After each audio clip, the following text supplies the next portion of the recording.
Welcome to the Moss Report with your host, Dr. Ralph W. Moss.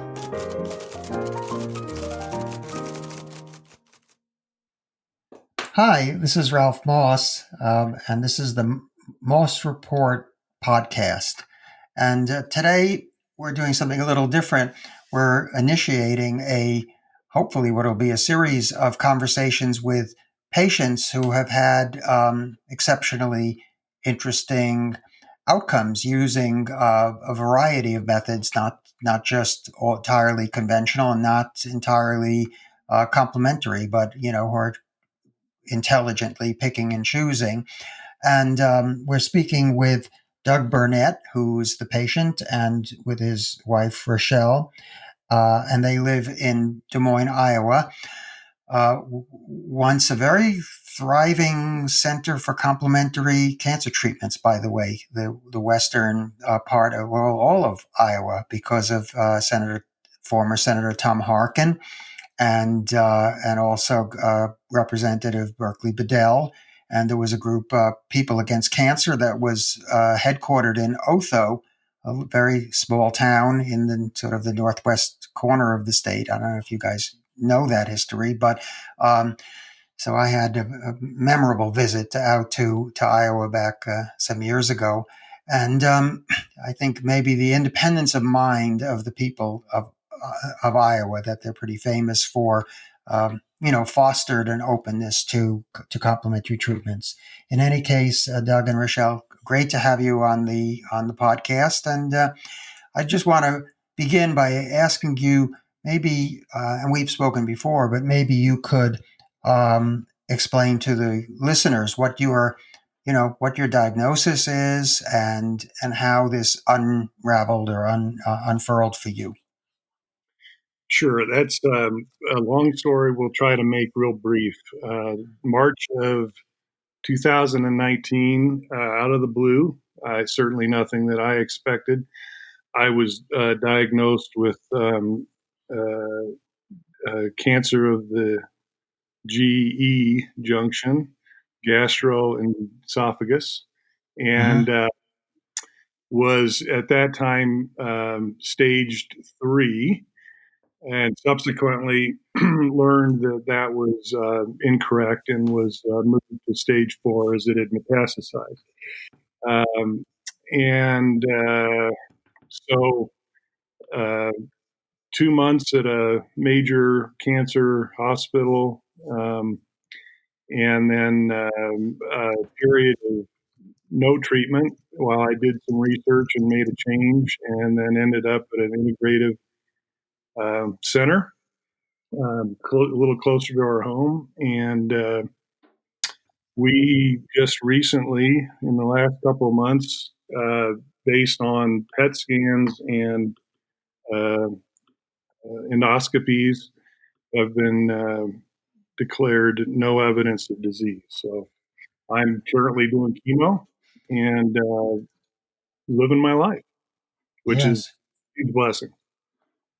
So for those who have the so-called GEJ or gastroesophageal junction cancer, they know about this, but the average person may not realize that this is even a thing, and not only a thing, but something that seems to have increased quite a bit in recent years, and it's not the easiest cancer to deal with. And so I think any situation where a person is diagnosed with a stage 4 solid tumor and then attains the state of NED, no evidence of disease, is quite remarkable. So I think a lot of people are going to be with that condition or with other diagnoses. People are going to be very interested to hear exactly how you kind of threaded the needle. And the fact that, of course, you're still under treatment. So, we know it isn't, we're not holding, victory celebrations yet, but it's certainly quite an achievement to get there. And I hope maybe you could go into a little more detail about that. do you want to talk about, I mean, when you were first diagnosed in Des Moines, what was the recommendation for treatment? And then how did the treatment that you ultimately received, how did that differ from the, more conventional, I assume it was more conventional recommendation? Sure, great question. So when I was first diagnosed, the stage was 3, therefore, local to the tumor, and the course of action was going to be radiation, chemo, eventually surgery. And that surgery, we won't go into that unless you want to, but is fairly brutal Yeah. and very involved, and not something that you'd really want to do if you can avoid it. But I was certainly willing to go down that road. My first reaction to anything like this is, let's get rid of it, let's get it out. I have always thought, first of all, I'm a huge believer in second and third opinions, so I got those, and I had it in my mind that if I were to ever get cancer, I would be going to X, which is a nationally renowned, famous cancer center. What do you want to say? Do you want to say what that is? It's fine. It was MD Anderson in Houston, Uh-huh.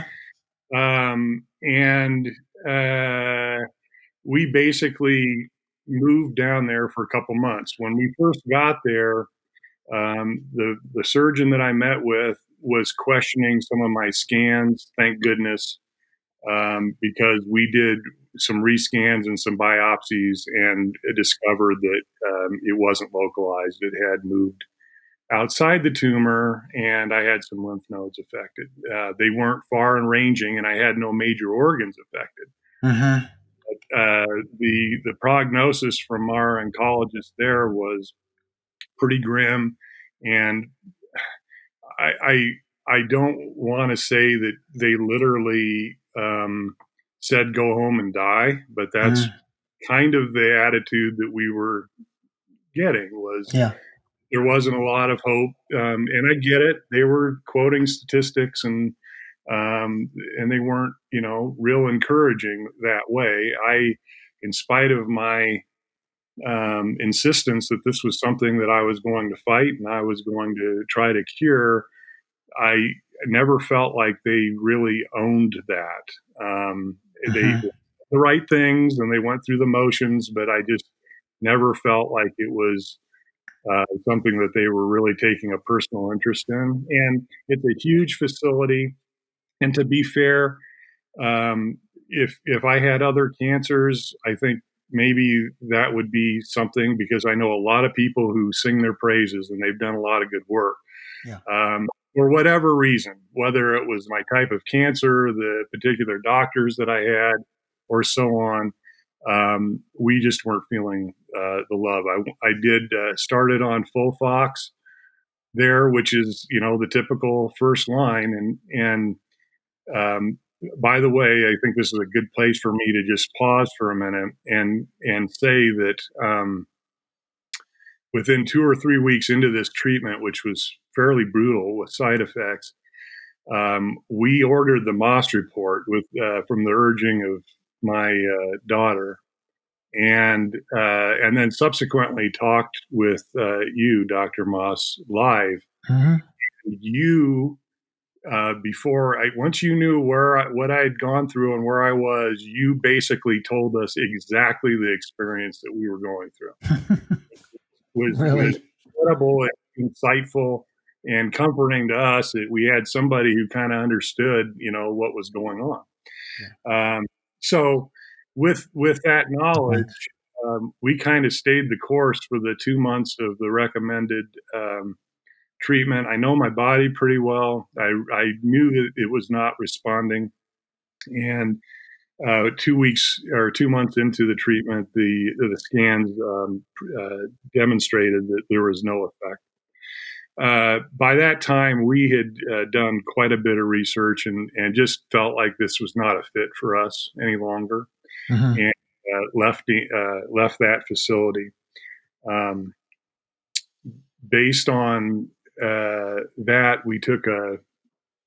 I was without treatment for 6 weeks while we did some research, and ultimately, based on your recommendation in part, ended up doing a tumor assay with Dr. Nagourney Uh-huh. in Palm Beach. Uh-huh. Involved the surgery, and he did his magic. And what he effectively did was he was able to identify 4 chemo treatments or combinations that essentially doubled my chances of efficacy. Mm-hmm. And what I didn't know, you kind of told me, but I didn't really realize until later on that the conventional route with Folfox had a less than a 50% chance of working.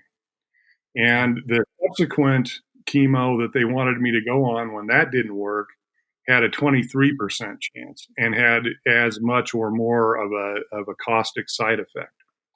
And Would that have been fulfirinox or fulfuri?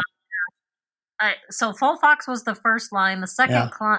second line was something Rathma, something or other, and Paclitaxel. Uh-huh. Whatever starts RATH was the recommendation of MD Anderson for I that see. second line, and that was not reflected on the Nagourney report that it would have had efficacy. Right. Right. And by the way, we have a podcast we've completed with Dr. Nagourney. I don't know when it'll be released, but anybody listening who wants to find out more about his procedure, his testing of live cancer tissue could look at that podcast. Well, I'd certainly encourage that. I think that there are many heroes who've shown up in my journey. You're one of them. Dr. Nagourney was certainly one of them. Not a bad recommendation, right? Wow. I mean,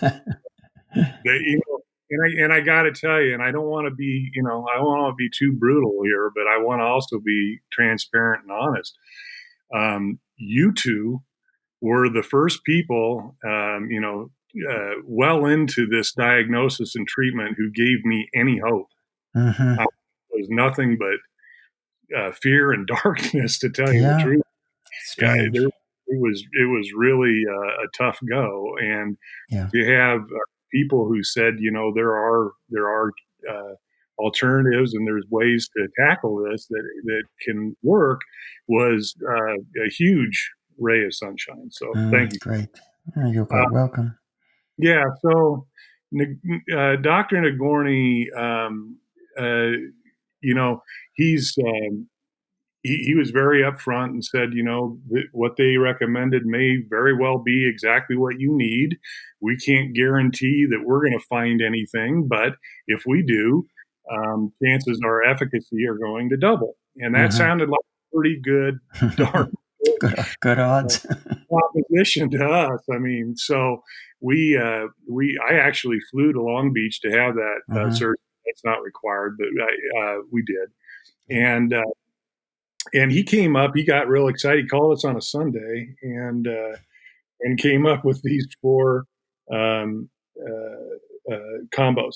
We, in the meantime, had also, based on in part on your report and recommendation, had been in dialogue with the Block Center in Skokie, Illinois. Yes. And they also knew and have a relationship with both you and Nagourney. So that was nice. And with a subsequent visit then, and we started treatment there. And I'll just tell you this really briefly, and then be quiet for a minute. You can ask another question. But here's the cool part. One of the very many cool parts of this journey is we, I when I was diagnosed, had a port put in and a feeding tube. And I never really had that much difficulty swallowing. The reason they put that in was because if I was going to go through radiation, I was going to need that feeding tube. Yeah. And it made perfect sense. But I had this tube, but I never used it. And after I left MD Anderson, I did have about 6 weeks between the next treatment, and that was to do the Nagourney and the surgery and get started. And I could tell that there was some, growth there. And of course, you're nervous that you're losing time, and is this the right thing to do? But we stayed the course, and I think it was July when we actually had my first treatment with block, and that was carbotaxol and Erbitux. Mm-hmm. Carboplatin, paclitaxel, and Erbitux. Yes. Mm-hmm. And to clarify, this would not necessarily be, a standard combination. It's discovered by how your own cells obtained through biopsy, live cells, whether they die or not, whether they go through, apoptosis or programmed cell death or not in his assay. So your body wasn't the test tube, wasn't the guinea pig for finding out whether this combination would work. That was done outside your body, so you don't have to deal with side effects of treatments that maybe wouldn't be effective. Exactly. Yeah, and that's what's so interesting, because other times your body is the guinea pig when they're just going to the standard protocol. You're a guinea pig. They're just going by averages. They're going by the so-called average patient illusion, because everybody's cancer is a little bit different. So they don't take that into consideration oftentimes. Yeah, and when that combination, presented itself, Dr. Block, he was excited because he said, "Look, we not only have Plan A, we have A, B, C, D," which he was very excited. We were excited about, but he also said, "This is not standard line, and your insurance may not do this." Yes. And when he told us what the dosing costs were for this outside the insurance, we were a little bit, it's shocking. Yes. And probably not something that we would have been able to do financially, but thankfully, our insurance company approved it. And here's the point of that whole story. I know my body pretty well. And the second day after that first treatment, I had no symptoms. I couldn't feel my tumor. It was clear to me that was working. And that was so exciting. That was a happy day. I bet. So that's kind of where we started with the real, kind of journey back. There was, other integrative, obviously, modalities that we started incorporating before and during that. Yeah, that was gonna be my next question, and I'm sure people will be very interested in this aspect of it. So you weren't just, as many people, and certainly people who are listening probably don't just do the standard therapy. What else were you doing? What other changes did you make in your life, and that you feel might have impacted the course of this disease to get you to this state of no evidence of disease? So that's something that I examine every day in my life. I wonder someday if at the pearly gates, St. Peter will show me exactly what it was that worked. If it worked, that would be great. But, from the day I got the diagnosis, I went from the typical American meat eater, drinker, salt, sugar, coffee, every kind of abuse you can imagine nutritionally and otherwise, to cold turkey. I quit it all. And um, I don't recommend that, by the way. Those were some pretty dark days in terms of cold turkey of my entire life, which I grew up in a family where nothing happened without food and drink. And it was a major part of my life. And it was very unhealthy. But, I'm 6'10". I was 280 pounds, which was, you probably, nobody would have guessed it, but it was too much weight. The guy who did the scope, who discovered this, told me that this is a big white man disease. That's how he described it. And so I went completely 180 degrees on my diet. No drinking, no meat, no dairy, no white sugar, no fun is what I say. Yeah, No fun. Yeah. He's so amazing. It's been a year and a half now. So it's no meat, no dairy, no sugar, no white carbs, no alcohol. And he has completely embraced it. And he would say now it's normal. Now it's great. But there was a time, just to be real honest, and this is why I don't recommend going that way. I could have eased into it more, because there was a time where I'm going, on one hand, go back and eat and have fun and do what I used to do and die, or or just stay the course here and hope, and maybe it'll work. And you know what I chose, but it was tough for a while. Yes. Did you lose weight? So yeah, I did. I there were some complications with some of the surgeries that I did, which exacerbated some of the things, and I got down to about 210, which was bad. That's skinny for someone 6'10". I stabilized about 6 months ago at about 240, and I think that's kind of my natural good weight, and I feel really good. Really feel really good. Yeah. Now, that's kind of the diet, and there's all kinds of ways we could talk about that, and things we've discovered and researched on our own that are, I think, some amazing things. And I give Rochelle the credit for my being alive today. But she did a ton of research and cooking and what have you. But that's the nutrition part. I believe that half of my disease, if not more, is emotional, or was stress, non-physical based things that I lived with all my life, that were issues that I hadn't dealt with and needed to. And when you get a wake up call like this, I guess that's the time. So there was a lot of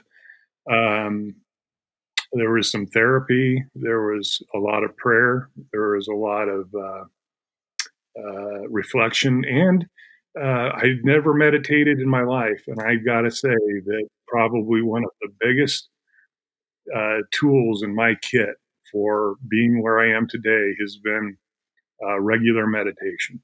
That was extremely hard to start. I couldn't sit quietly for 4 minutes. That's about all I could do to begin with. And, working up to a half an hour, now 40 minutes a day, has been just a huge tool to help me with stress and, visualization and just generally coping. So I'm also doing a lot of supplements. These are recommended by Block, and that's a fairly hefty routine. I'm probably taking a total of 60 to 70 kinds of supplements throughout the day. It takes some discipline to be able to get that all in. Most of those are herbs or natural. There's a few meds in there. I'm not on a lot of medication, but there's a few. So that's another part of it. I've also explored and delved into some energy healing and a thing called Lucia Light. I also did some natural body work stuff as well. And my daughter was in that field. She's in the Boulder area and had access to a lot of providers. So starting back when I was in Houston, when I would have my time off, I would fly to Boulder. That was pre-COVID, and I would interface with some of the massage and energy healing type Yes. stuff.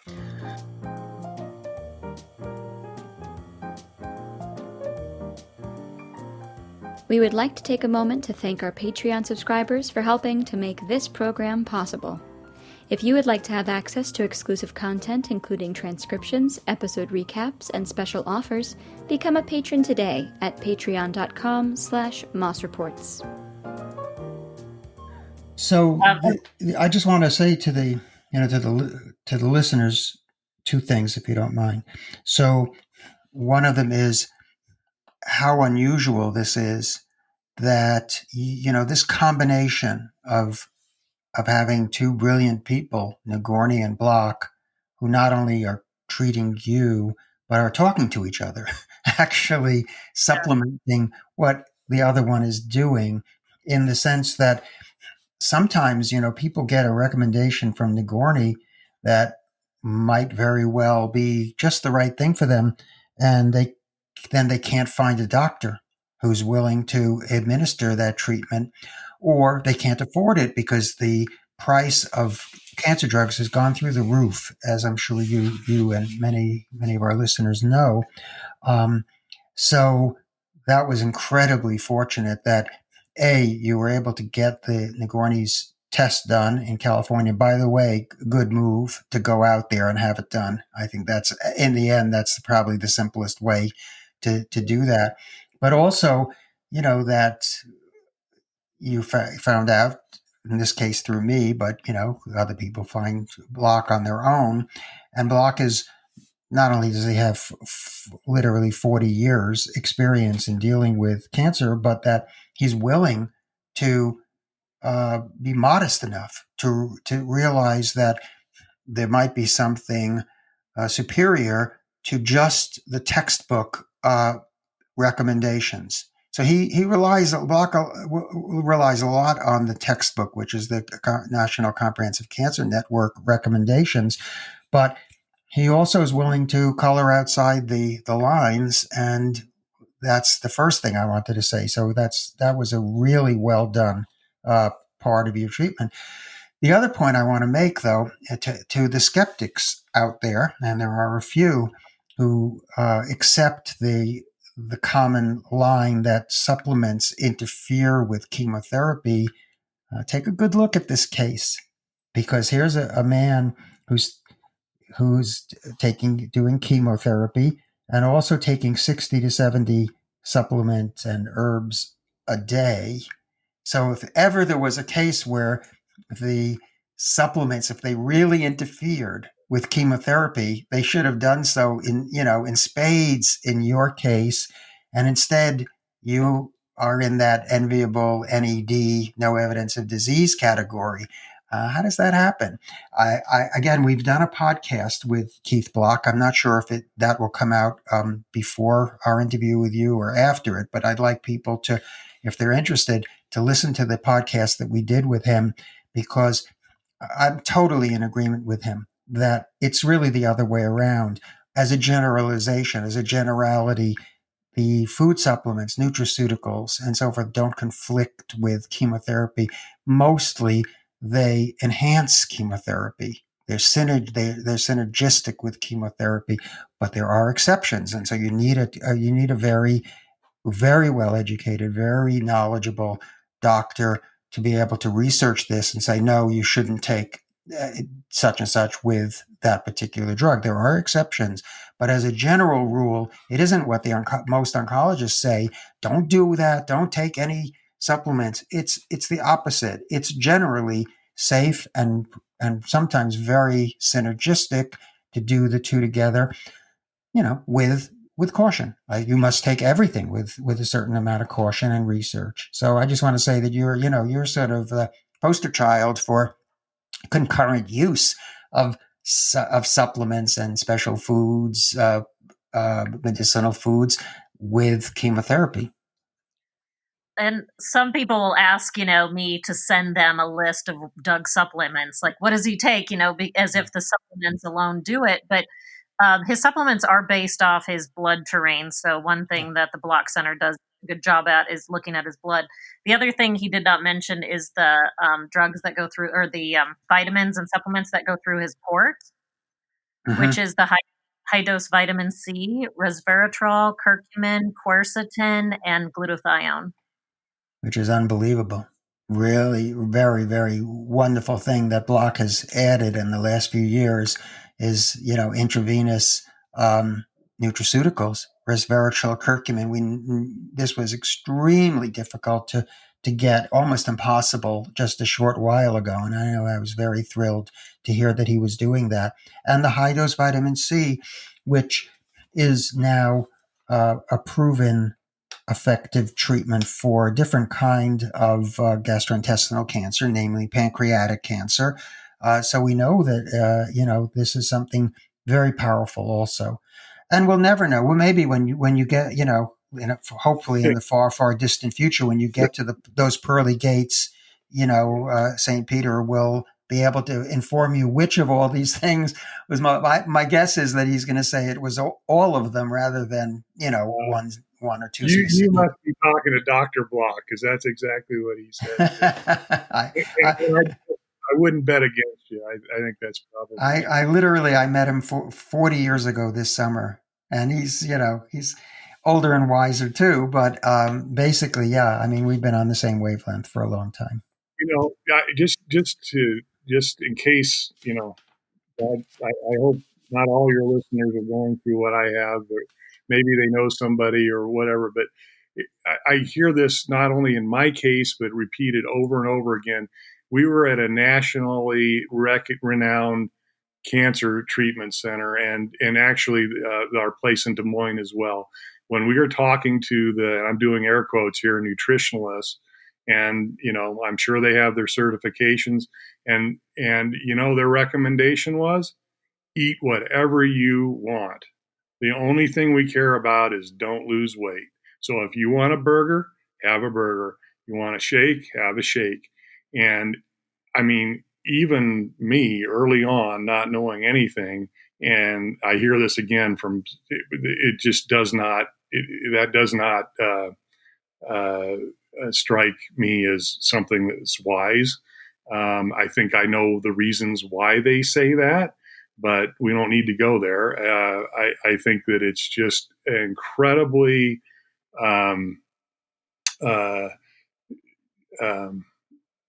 deficient in terms of mainstream medicine, in terms of nutritional advice and analyzing. Block does that in spades. I will also say to you, your comment about the collaboration has been amazing. Nagourney and Block at first did not agree on what course or which one of those recommended combos I should do. But through several conversations, and I imagine at times maybe they were a little bit interesting, and research on both ends, actually they kind of both changed course a little bit and came upon the first treatment that they both felt good about and obviously worked. So that collaboration was just amazing, and it continues to be that way. So I'm really blessed with that. I mean, getting back to your remark about nutritional advice from oncologists or nutritionists or the lack thereof. The most glaring thing that I see is a doctor who will administer a PET scan, positron emission tomography scan, to a patient, or a PET CT, and use that as a way of determining if cancer exists in a certain place in the body, or how active, the cancer is, where it is spread, and so forth. That test, the contrast agent that's used the tracer that's used in that test, is a kind of sugar molecule that is tied to a radioactive tracer. It's called FDG. And the reason that it works is because 90% of cancers are avid for glucose. They're avid for glucose. They're going to extract the sugar out of your blood in order to grow. And I believe in reviewing the notes from our conversation, and you can correct me if I'm. You mind if I reveal what the SUV max was for you? Not at all. So the SUV max in Doug's cancer, from my notes some months ago, was 22.93. Right? Did I get that right? Sounds right.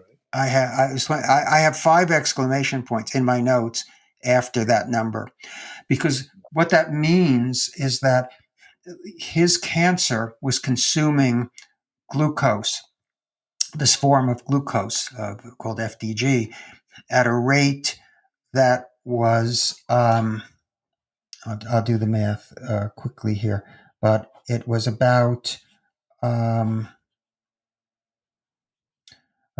16 times, 16 times the normal rate of metabolism of sugar.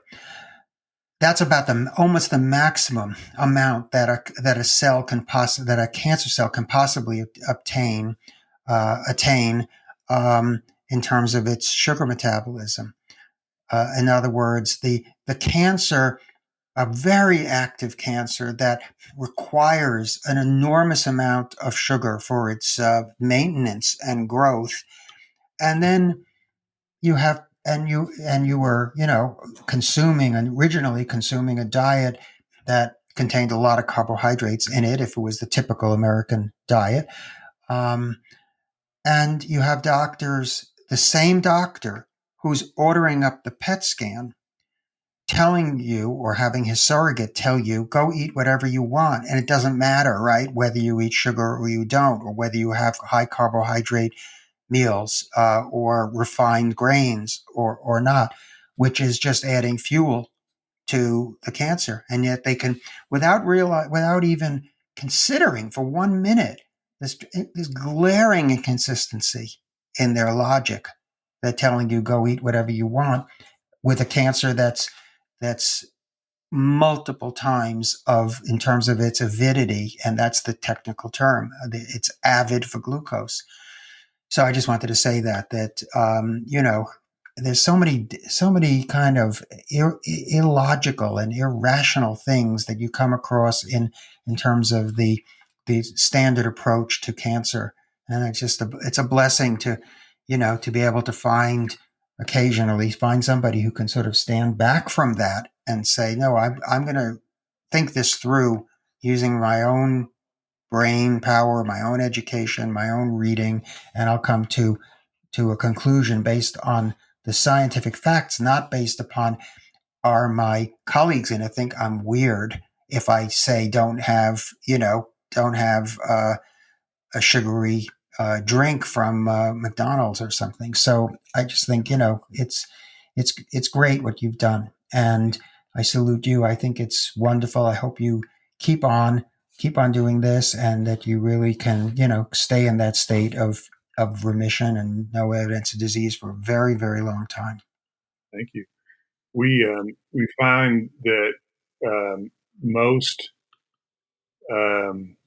clinical settings doctors have very little, in their 10 years of training. I think the average I've heard is a week of nutrition training, and that's not their lane. The surgeons want to cut, and the radiologists want to do their thing, and so it's often not their deal, and nutritionalists are kind of all over the board, and I think they get their marching orders from who's hiring them, so it's kind of hard to decipher. Well, thank you so much. It's really been a great pleasure, and I would say an honor to have you two on the program. It's I'm sure this is going to be highly inspirational for a lot of other people, not only people who are dealing with the esophageal cancer or stomach cancer or GE Junction cancer, but people with who have been given dire prognoses by their doctors and have faced sometimes this wall of negativity, and you've managed somehow to wend your way through this so successfully that it'll be an inspiration for everybody. Well, thank you so much. We're talking to Doug and Rochelle Burnett, who and we'll give a link to their own website in our description, and they are husband and wife in Des Moines, Iowa, once the center of the alternative cancer movement, and we look forward to other podcasts that we're going to do on other patients who have also had exceptional responses to treatment. So once again, for Moss Report, this is Ralph Moss. Thank you for listening to The Moss Report. Visit our website at themossreport.com and subscribe to hear more discussion of cancer treatment options, alternative research, and more. For more information about Dr. Moss and his work, including scheduling phone consultations, go to mossreports.com.